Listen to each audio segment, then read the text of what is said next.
Income tax return file करना जितना ज़रूरी और इम्पॉर्टेंट है उतना ही ज़रूरी है कि आप सही आईटीआर फॉर्म्स चूज करें।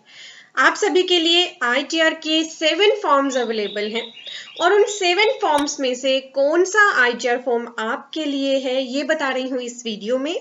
इसीलिए इस वीडियो को आपको ज़्यादा से ज़्यादा लाइक्स देने हैं। आईटीआर्स मोस्टली पर्सन्स के लिए एप्लीकेबल हैं, तो मेक श्योर इस वीडियो को ज्यादा से ज्यादा शेयर कर लेना। आप देख रहे हैं सीए गुरुजी और मैं हूं आपकी दोस्त पूजा। जल्दी ही आपको हमारे चैनल पे मिलने वाली है आईटीआर 1 और आईटीआर 4 की वीडियो, जिससे आप खुद अपने आप अपनी आईटीआर फाइल कर पाएंगे। इसीलिए मेक श्योर सब्सक्राइब के बटन पे क्लिक कर लेना, साथ ही बेल आइकन पे भी जरूर प्रेस कर लेना।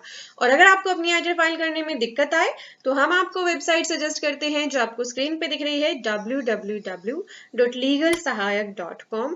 आप इनकी पेड सर्विसेज ले सकते हैं। तो चलिए जानते हैं कौन सा फॉर्म है आपके लिए रिलीवेंट, आपको डिटेल में बता रहे हैं।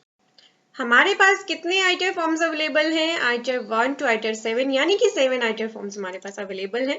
अब मैं क्विकली अगर आईटीआर 5 टू आईटीआर 7 की बात करूं, यानी फॉर्म नंबर 5, 6 एंड 7, ये एप्लीकेबल होते हैं फॉर्म्स, कंपनीज, एलएलपी और चैरिटेबल ट्रस्ट के लिए।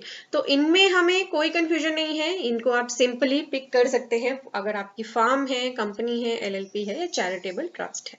अब हम बात करते हैं हमारे लिए मोस्ट रिलीवेंट जो फॉर्म्स हैं, वो है आईटीआर 1 टू आईटीआर 4, क्योंकि ये इंडिविजुअल्स एंड एचयूएफ्स के लिए एप्लीकेबल है। तो अब हम बात करेंगे वन बाय वन किसके लिए कौन सा फॉर्म एप्लीकेबल है। सबसे पहले हम पहली दो आईटीआर यानी आईटीआर 1 और आईटीआर 2 की बात कर रहे हैं। ये आईटीआर इंडिविजुअल्स के लिए एप्लीकेबल है, साथ ही सैलरीड पर्सन अगर आप हैं तो आपके लिए यही दोनों फॉर्म यूज होने वाले हैं। तो पहला फॉर्म आईटीआर 1 कौन फाइल कर सकते हैं, बहुत इंपॉर्टेंट है, केयरफुली अंडरस्टैंड करिएगा।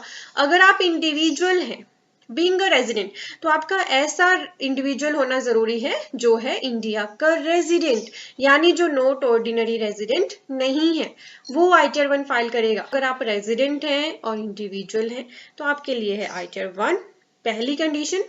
बट इसके साथ एक और कंडीशन है कि आपकी जो टोटल इनकम है, ग्रोस टोटल इनकम, जो हमारे इनकम के 5 हेड होते हैं, salary, business, income from other sources, capital gain and income from house property, उन सब में जो आपकी इनकम है वो होनी चाहिए अप टू 50 लाख।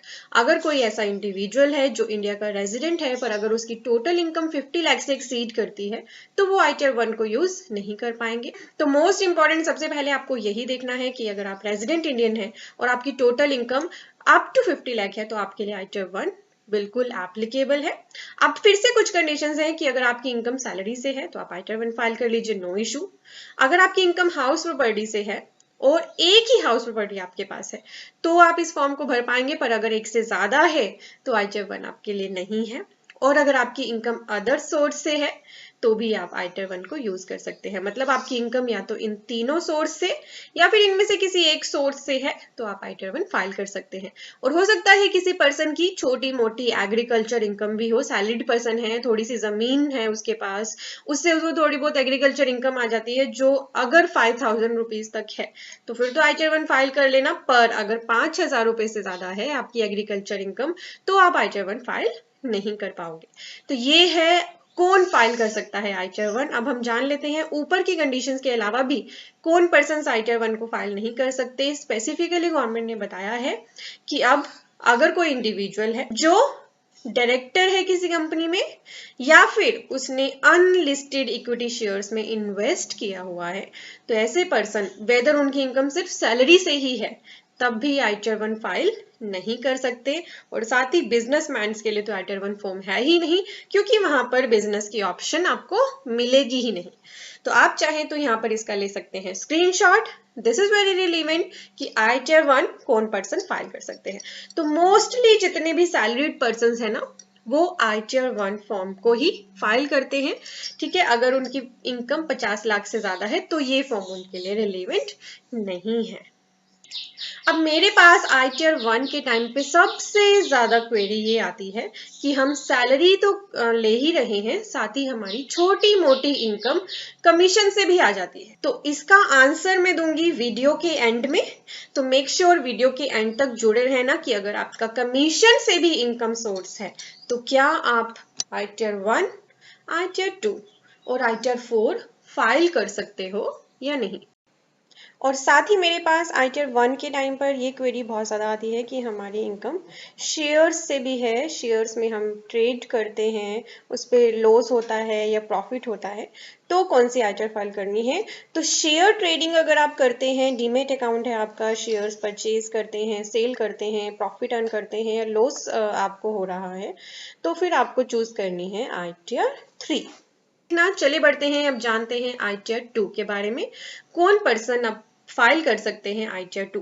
तो आईटीआर 2 भी इंडिविजुअल्स के लिए है एंड एचयूएफ के लिए भी है, ठीक है। बट किसके लिए? ऐसे इंडिविजुअल और एचयूएफ जिनकी इनकम बिजनेस एंड प्रोफेशन से नहीं है, क्योंकि ना तो आईटीआर 1 और ना ही आईटीआर 2 बिजनेसमैन के लिए बनाई गई है।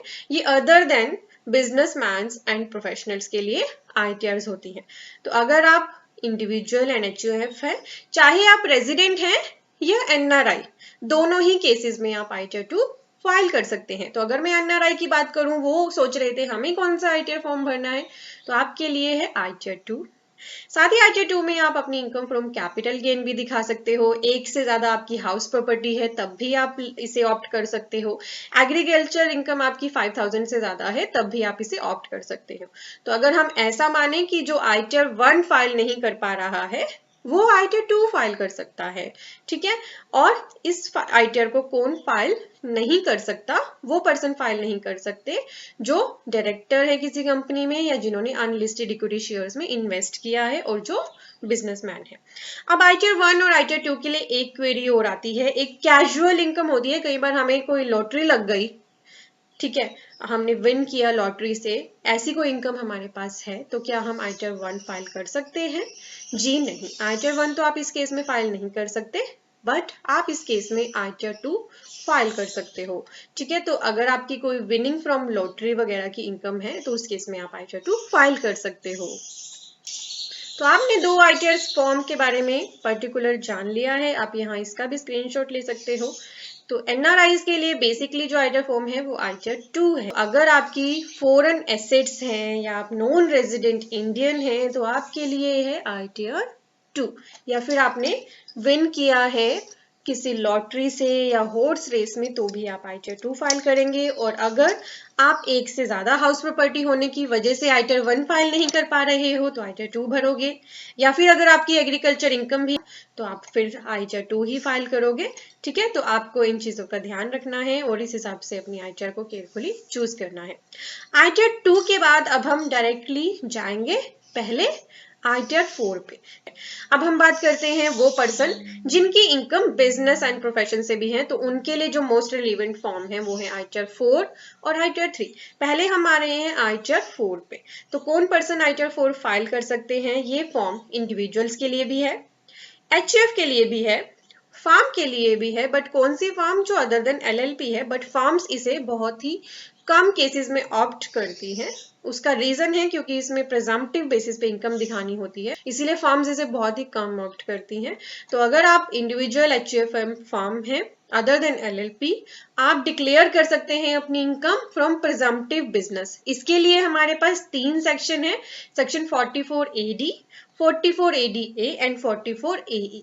प्रिजम्पटिव बिजनेस की इनकम क्या है, कितनी टर्नओवर, कितनी इनकम एलिजिबल है, कैसे परसेंटेज बेसिस पे आपको अपनी बिजनेस दिखानी होती है, उसकी डिटेल वीडियो ऑलरेडी मेरे चैनल पे डली है, मैंने यहाँ आई बटन पे लिंक कर दी है। और अगर आप चाहते हैं कि मैं फ्रेश वीडियो बना दूं ताकि आपको और अच्छे से अंडरस्टैंड करा सकूं, तो आप अपने जितने भी इसके लिए आपके क्वेरीज हैं वीडियो का कमेंट में बता देना, मैं आपको फ्रेश वीडियो इसके लिए शेयर कर दूंगी।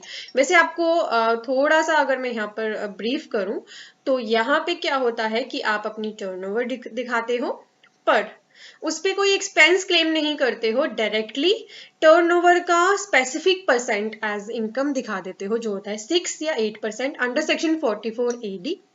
44ADA उनके लिए है जो ट्रक वगैरह जिनके पास होते हैं, और 44AE प्रोफेशनल्स के लिए होता है जो 50% की अपनी इनकम शो करते हैं अपनी प्रोफेशनल रिसिप्ट्स पे।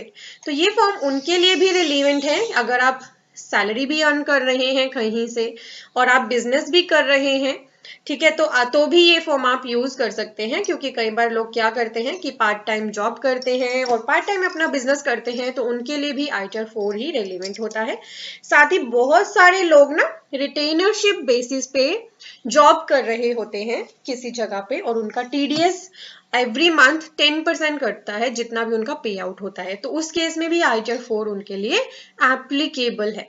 साथ ही यहाँ पर इनकम की भी लिमिट है, सेम वही आईटीआर 1 वाली। तो यहाँ भी इनकम जो आप दिखा सकते हो वो है अप टू 50 लाख। अगर आपकी इनकम 50 लाख से ज्यादा है तो आप इस फॉर्म को यूज नहीं कर सकते, और अगर आपकी इनकम फ्रॉम सैलरी भी है बिजनेस के साथ तो भी आप इसे यूज कर लो। पर आईटीआर 4 में भी हाउस प्रॉपर्टी की जो इनकम है वो 1 हाउस प्रॉपर्टी की ही आप दिखा सकते हो। एक से ज्यादा अगर आपकी हाउस प्रॉपर्टी है तो फिर आप इस फॉर्म को नहीं यूज कर पाओगे। अदर सोर्स की इनकम भी आप इसमें दिखा सकते हो, और इसमें भी एग्रीकल्चर इनकम की लिमिट 5000 रुपीज है।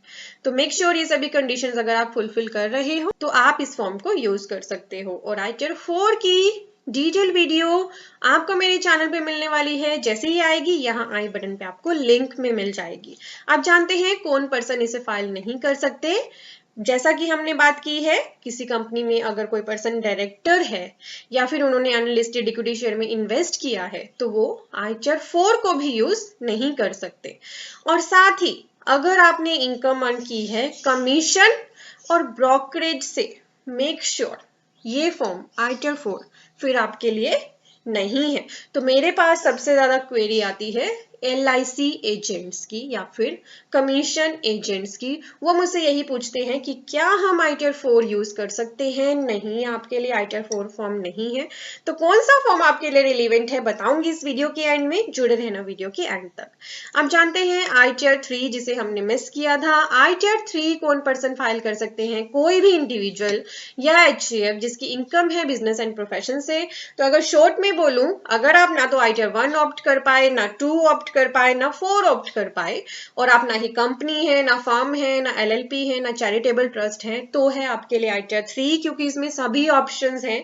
कोई भी इनकम आप इसमें शो कर सकते हैं, कोई भी बिजनेस आप इसमें शो कर सकते हैं, क्लबिंग ऑफ इनकम इसमें हो सकता है। तो जहां भी आपको लगता है कि आपके लिए कोई और आईटीआर फॉर्म फिट नहीं हो रहा, देन आपके लिए है आईटीआर 3। अब हम बात करते हैं, हमने यहाँ 4 फॉर्म्स को डिस्कस कर लिया और 5, 6 और 7 के लिए मैंने आपको बता दिया है। अब बात करते हैं, अगर आपकी इनकम है कमीशन से या ब्रोकरेज से या फिर आप हैं एलआईसी एजेंट या कमीशन एजेंट, तो कौन सी आईटीआर फाइल होगी। तो यहाँ मैंने ये क्वेश्चन इंक्लूड किया है। सबसे ज्यादा मेरे पास क्वेश्चन आता है which ITR to be filled by LIC agents और इनकम फ्रॉम कमीशन और ब्रोकरेज। तो सबसे पहले तो आपको देखना है कि क्या ये आपका मेन सोर्स ऑफ इनकम है। अगर है तो फिर आपको फाइल करना है आईटीआर 3। मतलब आपका मेजर सोर्स ऑफ इनकम अगर कमीशन एंड ब्रोकरेज ही है, टीडीएस भी करता है आपका, इसके अलावा कोई इनकम नहीं है, तो फिर आप आईटीआर 3 फाइल करोगे, क्योंकि आईटीआर 4 तो आपके लिए है ही नहीं। फिर ये आपका बिजनेस या प्रोफेशन माना जाएगा और आपको भरनी है आईटीआर 3। बट अब जानते हैं ऐसे पर्सन जो सैलरीड पर्सन है, साथ साथ कमीशन एजेंट या कमीशन की इनकम अर्न कर लेते हैं, तो इस केस में वो इसे ट्रीट कर सकते हैं अपनी income from other source. But make sure अगर आपकी कोई ऐसी इनकम है कमीशन की तो वो बहुत ज्यादा ना हो। अगर अमाउंट बहुत ज्यादा है तो फिर आप आईटीआर 3 को ही फाइल करना। तो मैं उम्मीद कर रही हूँ यहाँ पे सभी की कमीशन इनकम वाली क्वेरी सॉर्ट आउट हो गई है। अभी भी वो क्वेरी है फॉर्म्स को लेकर, तो आप मेरे साथ वीडियो के कमेंट में शेयर कर सकते हो।